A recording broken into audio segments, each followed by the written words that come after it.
Who turned China into a major AIDS country? December 1st is World AIDS Day. According to data from the Chinese Center for Disease Control and Prevention, as of June 30, 2025, China had 1.387 million people infected with or living with AIDS.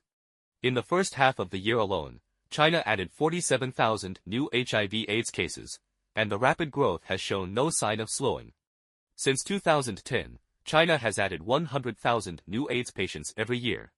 After 2015, the proportion of young people infected rose sharply.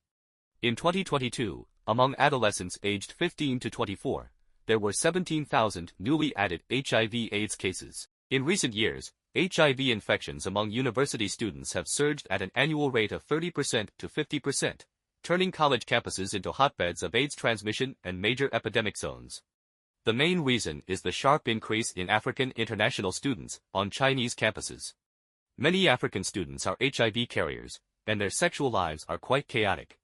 According to data from the Ministry of Education, there were only 1,700 African students in China in 2003.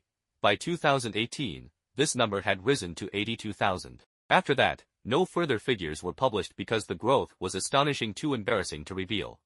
The major reason behind this is Xi Jinping's ambition to establish himself as the leader of a Belt and Road suzerain state. To push the Belt and Road Initiative, he spent nearly $2 trillion US, most of which, like throwing meat buns to a dog, will never return. Along with this massive spending, Xi also brought in a large number of students from Belt and Road countries, especially African nations. Market estimates suggest the number exceeds 300,000. Many African students in Chinese universities have more than 2 sexual partners. Shandong University even provided each international student, mainly African students, with 3 opposite-sex study companions.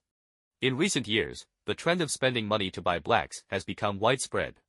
The Ministry of Education spends huge sums to attract black foreign students, free tuition, free housing, free living expenses, and annual subsidies of over 100,000 yuan per person. Under grand slogans such as educational internationalization, China-Africa friendship and cooperation, Belt and Road cultural exchange, and the China-Africa community of shared future, the Chinese government is in fact conducting dark political deals.